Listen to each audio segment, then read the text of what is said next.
Brazil's four largest metropolitan areas have seen massive protests against the far-right Jair Bolsonaro administration. China and the European Union have reaffirmed their commitment to reach a comprehensive bilateral investment agreement this year.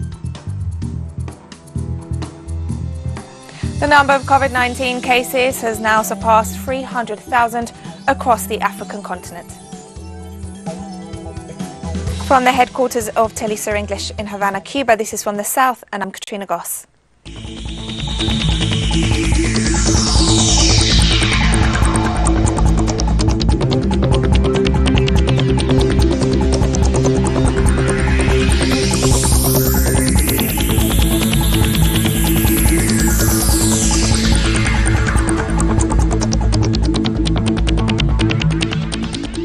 Brazil's four largest metropolitan areas have seen massive protests against the far-right Jair Bolsonaro administration. Our correspondent Brian Meir brings us more details. Brazil's four largest metropolitan areas have a combined population of nearly 50 million. That's a quarter of the nation's population. And in each one of these areas, São Paulo, Rio, Belo Horizonte, and Brasilia, there were massive protests against far-right President Jair Bolsonaro this Sunday. Now, since the COVID-19 pandemic has begun, every Sunday there have been small, fascist protests calling for the closure of the Supreme Court, which have dominated the media attention. But as people become to realize that it's not as dangerous to appear in protests with masks on and things like that as people had thought in terms of transmitting the disease, and as anger against growing scandals involving the president's family with illegal organized crime militias, with fraud and procurement of chloroquine, and scandals involving resignation of different ministers and federal police investigations. The anger levels are just growing and growing against this regime. Gender-based violence in Colombia has increased during the coronavirus lockdown period. According to legal medical records from January to May, there were 355 femicides in the country. 15 women were murdered in the past week alone. Despite current legislation that seeks to punish gender-based violence, the figures continue to rise, with well over 16,000 domestic violence complaints recorded and 6,400 reported sexual crimes during the lockdown.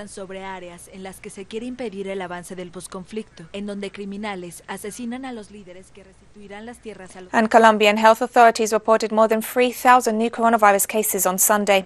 According to official reports, the COVID-19 death toll now stands at more than 2,000, while over 27,000 people have recovered from the virus. There are now around 39,000 active cases. Colombia has now reported over 68,500 coronavirus cases, ranking fourth in South America.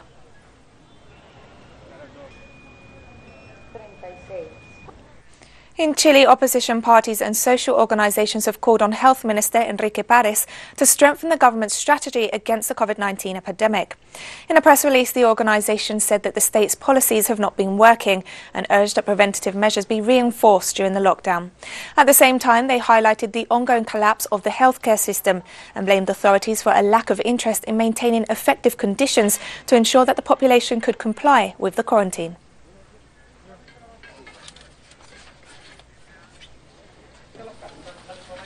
Mexico reported over 5,000 new coronavirus cases this Monday. Director General of Epidemiology at the Mexican Ministry of Health, José Luis Alomía, reported over 5,300 new cases for a total of more than 180,000. Meanwhile, over 1,000 COVID-19 fatalities were reported, bringing the death toll to over 21,000. The officials stressed that in the next few hours, the number of new cases could increase, as there are more than 56,000 suspected cases. It should be noted that despite the fact that 15 states are on high alert, the country's health facilities have not collapsed.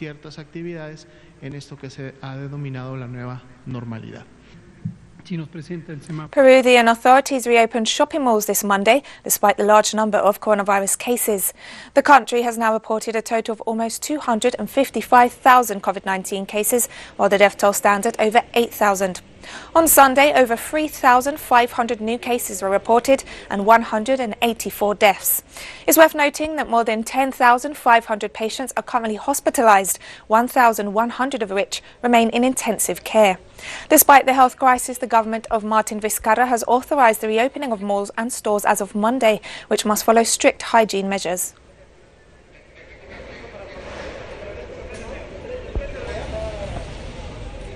Panama has 500 unemployed doctors amid a critical phase of the COVID-19 pandemic. This Monday, the Dean of the Medical School of the University of Panama, Enrique Mendoza, announced that nearly 500,000 recently graduated doctors are unemployed, waiting for the call of the country's health ministry. Mendoza warned in an interview with a local newspaper that at this time, when there is a need to increase capacity to identify COVID-19 cases and ensure the traceability of contacts, the government and the health ministry have doctors waiting and at their disposal to support the fight against the virus. Mendoza recalled that it is striking that this workforce remains unemployed, as they have the required skills, having completed 6 years of studies plus 2 years of residencies.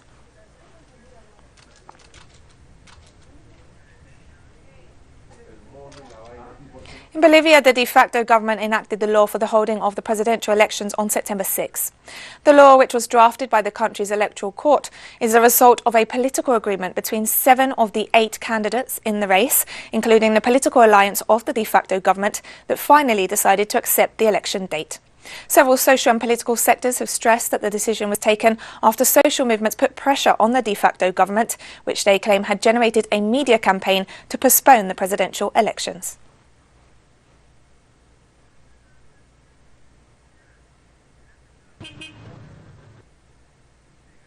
On Monday, Venezuelan President Nicolas Maduro held a video conference with members of the Plan Chamba Juvenil social program to commemorate its 3rd anniversary.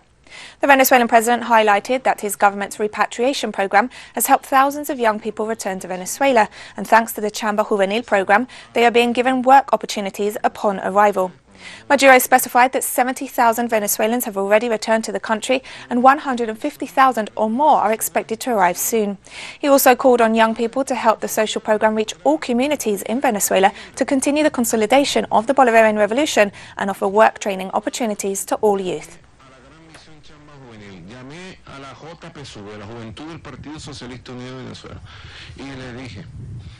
And Venezuelan President Nicolas Maduro celebrated the 194th anniversary of the installation of the Congress of Panama this Monday. The president took to his Twitter account to highlight the legacy of the Congress in terms of Latin American unity and solidarity. The Congress was convened by independence leader Simón Bolívar in 1826 and was established as a forum for the new republics of Latin America to discuss matters of common interest and develop a unified policy towards Spain. Held in Panama City from June 22nd to July 15th of that year, the meeting proposed creating a League of American Republics with a common military, a mutual defense pact and a supranational parliamentary assembly. It saw the participation of countries including Colombia, Ecuador, Panama, Peru, Venezuela, Mexico, Guatemala, Honduras, Costa Rica, El Salvador and Nicaragua. Y fue trasladado a la localidad de Tacubaya, a las afueras de la Ciudad de México. The UN Integrated Office in Haiti, along with another 19 UN agencies, has announced that Haiti needs a strong response to COVID-19 in order to maintain national stability. The UN agencies note they have been working together to maintain the country's delicate balance of stability, security and development. Against a backdrop of long-running social protests, the pandemic is stretching Haiti's already fragile health system and testing its limited social safety net. UN officials also stress that the socio-economic impact of the pandemic is not being addressed with sufficient urgency.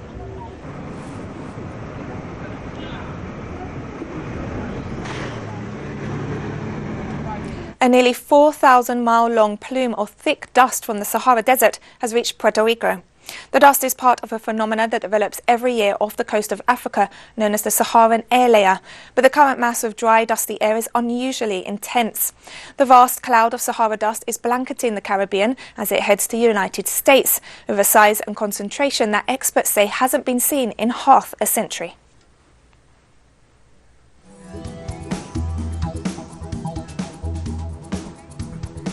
And we have more stories coming up after this very short break, so don't go away.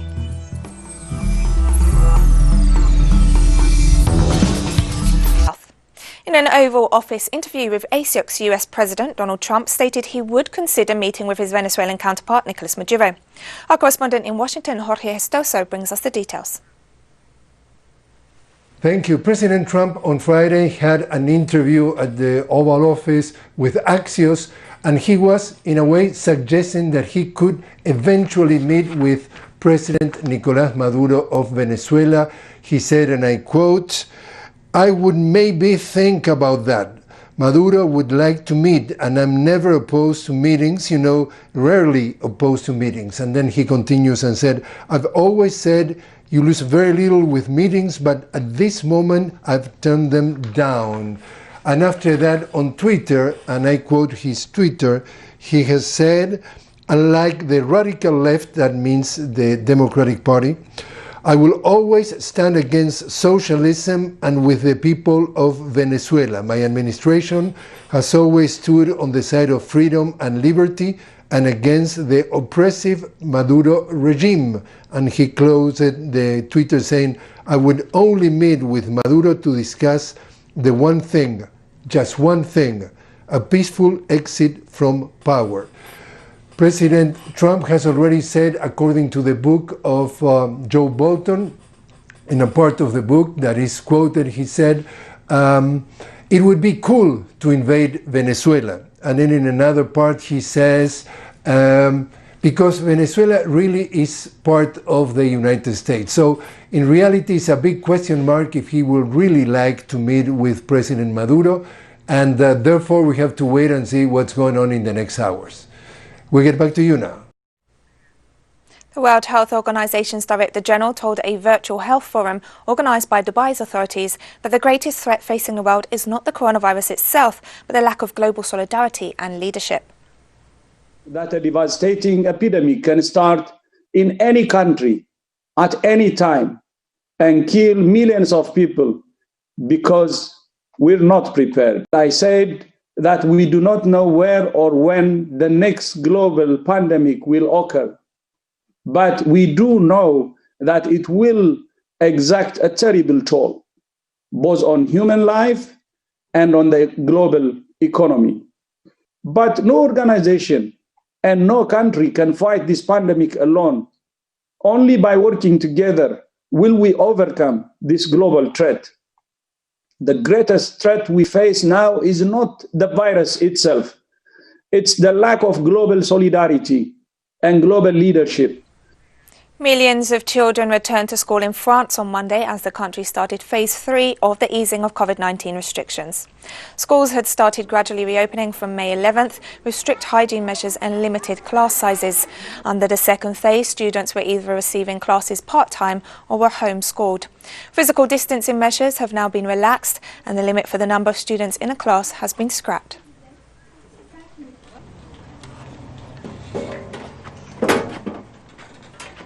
Russia and the United States have begun talks on the extension of the Strategic Offensive Arms Reduction Treaty, known as START 3. The Russian delegation arrived in Vienna for the talks with the US on their last major nuclear weapons agreement, against a backdrop of growing tensions and differences over whether they see any value in arms control at all. US President Donald Trump insists that China should be involved in the talks on New START, the treaty that caps US and Russian nuclear warheads, because he says up until now Beijing has had a free pass to do as it likes in developing its weapon systems.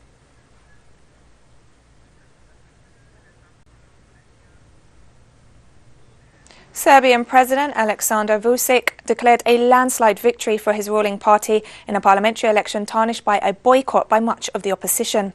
Vučić, who did not run for office himself, heads the Serbian Progressive Party, which has been in power since 2012. According to local media, the sweeping success was helped by a boycott from the country's main opposition camp, which denounced the elections as neither free nor fair. Despite the opposition's stay-at-home campaign and lingering concerns about the coronavirus, turnout was not dramatically lower than normal, at slightly less than 50%.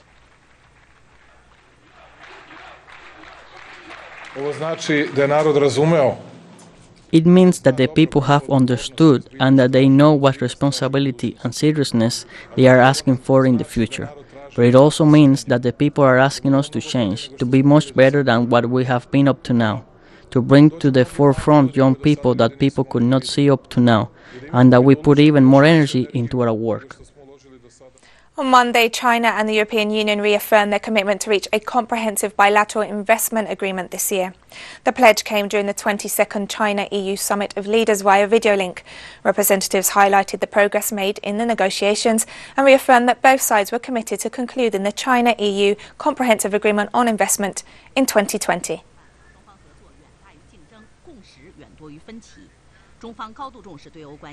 China's top legislature has reviewed a draft law on safeguarding national security in Hong Kong.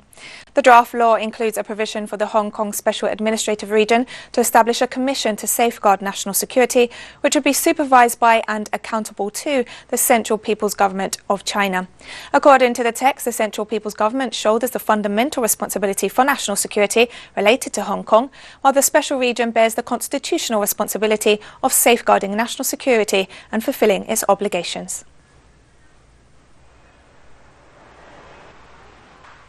South Korean health authorities warned on Monday of a significant resurgence of novel coronavirus cases by the end of the year. The announcement comes as COVID-19 cases continue to spike in the metropolitan and Chongqing areas.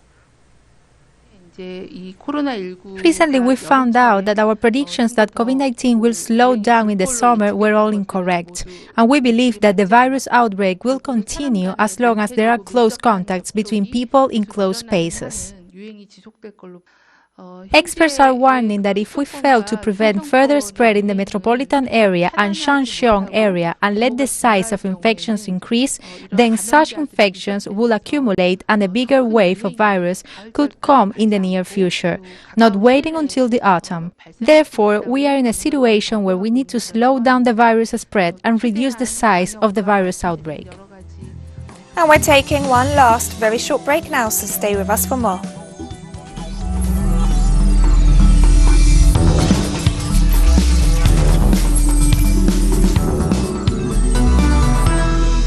Welcome back to From the South. Across the African continent, the number of COVID-19 cases has surpassed 300,000. According to the Africa's Centre for Disease Control and Prevention, the number of deaths caused by COVID-19 in the continent has risen to over 8,000. Meanwhile, the number of recovered patients stands at more than 146,000. The continent's worst hit nation is still South Africa, which has recorded a third of all confirmed cases.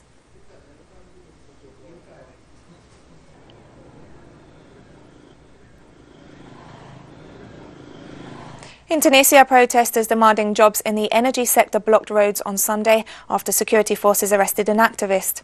For weeks, demonstrators at a protest camp in the southern Tataouine region have demanded authorities make good on a promise made back in 2017, when they said they would provide jobs in the gas and oil sectors to thousands of unemployed citizens.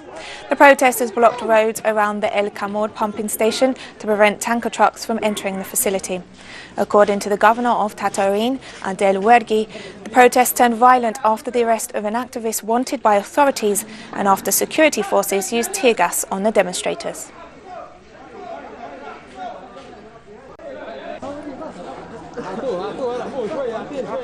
Malawians will return to the polls on Tuesday for a rerun of the presidential election. This comes 5 months after the Constitutional Court annulled the results of last year's vote. Incumbent President Peter Mutharika had initially been declared the winner of the May 2019 vote with a slim majority.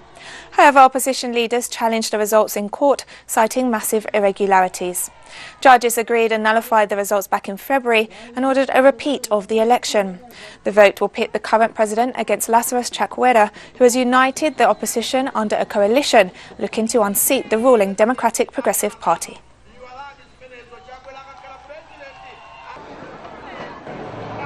This electoral commission has been in office just about 2 weeks. I have been impressed by the manner in which they have, so to speak, hit the ground running.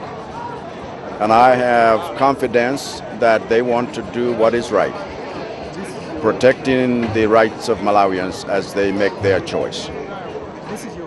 Nigerian doctors in state-run hospitals have called off a week-long strike over welfare and inadequate protective equipment as new coronavirus cases spike in the country. The strike by the National Association of Resident Doctors, which represents some 40% of Nigeria's physicians, began last Monday but had excluded medics treating coronavirus patients. The organisation had called the strike over a range of issues, including the grossly inadequate provision of personal protective equipment and calls for hazard pay for those working close to the virus. Other demands focused on improving general welfare and protesting layoffs. Hospital doctors are also unhappy about dismissals and reduced nation with 200 million inhabitants has causes and 420 deaths. Sudan has issued a warning against escalation and urged further negotiations with Egypt and Ethiopia over the construction of a controversial dam on the Blue Nile River. According to the Sudanese Minister of Irrigation and Water Resources, Yasser Abbas, the signing of an agreement is a prerequisite for Sudan before filling the dam.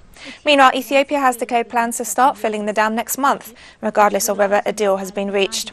The $4.6 billion Grand Ethiopian Renaissance Dam is more than 70% complete and promises to generate much-needed electricity for the country. At Egypt's request, the Arab League is due to discuss the issue at a virtual meeting of foreign ministers on Tuesday. In 2011. It's expected to provide much-needed electricity to 100 million Ethiopians and also make it. The number of coronavirus cases in Pakistan has surpassed 180,000, while the death toll stands at over 3,500. Pakistani health authorities have warned of a possible rise to 1 million cases by the end of July. Meanwhile, over 3,000 cases have been confirmed among health professionals. Pakistan is now the fourth worst hit country in the region after India, Iran and Turkey.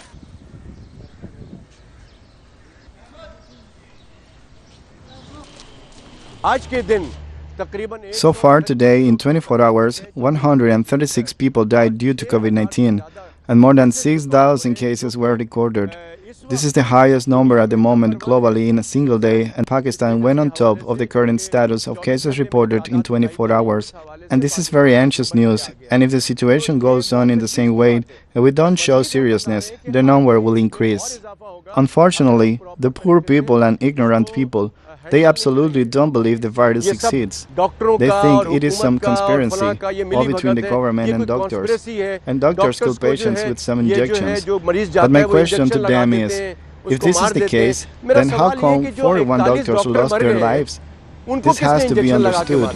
The government did not play its role and failed to pass on the right information. And we've come to the end of this news brief, but you can find these and many other stories on our website at telesurenglish.net.